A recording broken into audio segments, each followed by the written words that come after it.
Well, a few new studies out about natural immunity are throwing a wet blanket on the medical community because they are exposing some uncomfortable data. One in which shows that natural immunity, which means that immunity from people who were infected with the virus, shows to be just as strong, if not stronger, in terms of lasting protection than people who received inoculations. Yeah, here's the cover of the British Journal of Medical Ethics today. Here's what they say in this new study. Now, this is not our opinion on this show.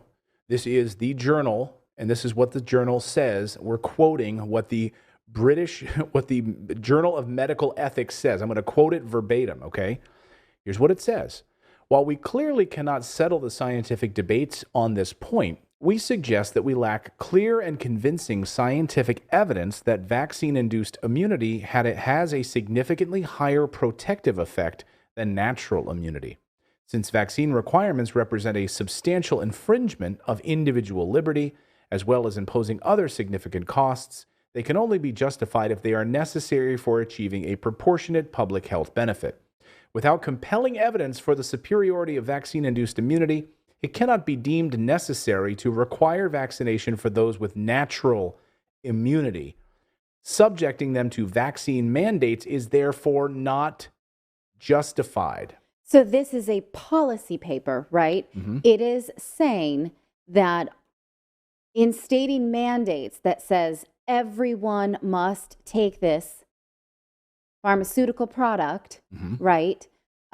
Or else they are precluded from public life, does not take into account the fact that we all have separate bodies with separate levels of immunity, and that there should not be an overarching policy about everybody. There is not the data to show that. Now, the data does show strong immunity from COVID vaccines, absolutely, and reduced mortality.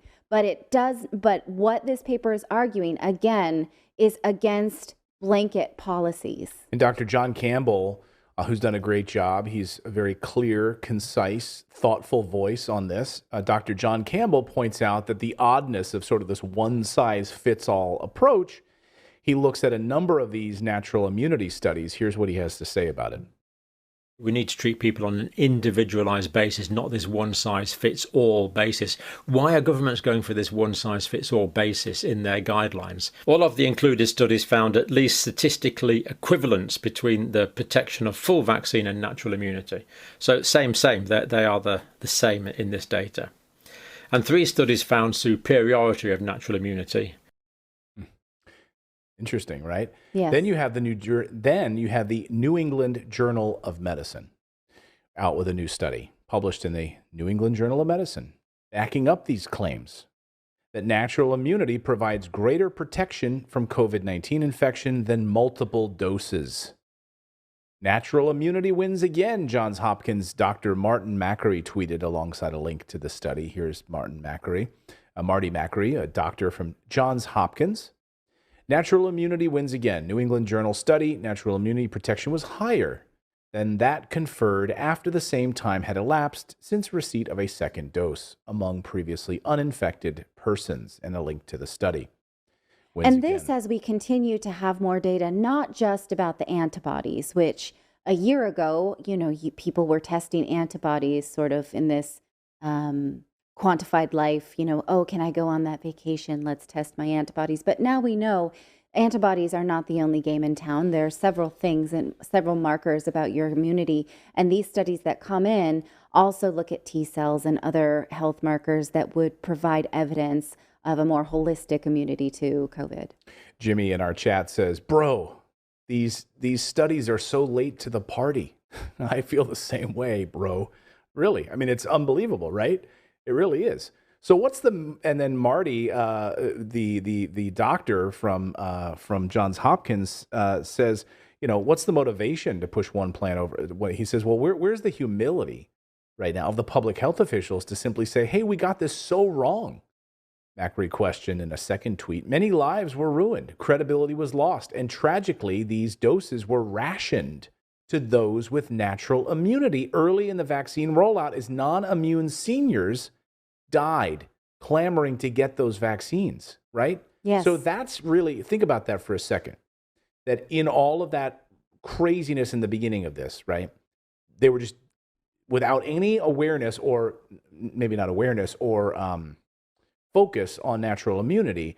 And because we didn't have enough vaccines, right, they were just giving them out to people who had natural immunity. Just whoever could get an appointment When for there a were people, vaccination. when there were people that could have actually used them. But there were countries taking that into effect. For instance, where we live in Portugal, if you had been diagnosed with COVID, you were ineligible to make your appointment for inoculation for at least 6 months. And even after 6 months, you could only get one dose, not two, because they were taking into effect the natural immunity from a positive diagnosis. So some countries did do something like this, but not the United States. It just was, Yeah. Hey, they were like Jello shots. Come and get them. Dr. Campbell points out that, well, what's the motivation here? Like one plan over another. So Dr. Campbell has an idea of why they chose one over the other. Listen. So why is it that national agencies are not taking into account natural immunity? It's almost as if they're trying to push out as many vaccines as possible. Now, that was good in the past. Now the risk-benefit analysis has changed. So why are they doing this? Is it still this simplistic idea that we better not share any nuance with the public, that we better just say everyone gets vaccinated and that's the end of it? So all the plebs go, oh, we need to get vaccinated and that's the end of it. Let's trot off and get vaccinated. Is that what they're saying? If so, that's insulting. Or is it something more than that we're not being made aware of? I'll leave that one with you. Yeah, Well, I get the idea of maybe not having full trust in a population for getting all of their inoculations. For instance, why do they offer tiny babies 6 or 7 shots when they are 2 months old, right? It's because they say, well, we're not sure. We don't trust the parents to come back for all of these, so we get in as many as we can. Like in the first measles, mumps, rubella, yes, all that all stuff. of those. I mean, we're not talking about COVID. We're talking about other shots that babies get, right? And so I remember going to our pediatrician and saying, I don't want him to have 6 shots today. He's 2 months old. Give him 2 and I'll come back in a few weeks. And he goes, the reason we do this is we just don't know if the parents will come back. And so I said, well, I promise I'll come back. Let's just space this out. And I did. And so the idea from the medical community, I'm not saying it's right or wrong, is that there's just this sort of lack of trust in us being responsible. And yes, that's insulting. Okay, but or is it something entirely different? Which is perhaps this, which is, I'm just giving an alternative. Well, let me give you another alternative, which is this Forbes cover, this Forbes story, which Dr. Campbell points out too. Oh, the biopharmaceutical industry provides 75% of the FDA's drug review budget. Is this a problem? We'll just throw this out there. So the biopharmaceutical complex, 75% pays the agency that is supposed to be policing them. Right. I would say that's a problem. Yes. That's like, again, I come back to Coca-Cola doing funding a study on sugar. Like, what are the health benefits of sugar in Coca-Cola? Funded by Coca-Cola.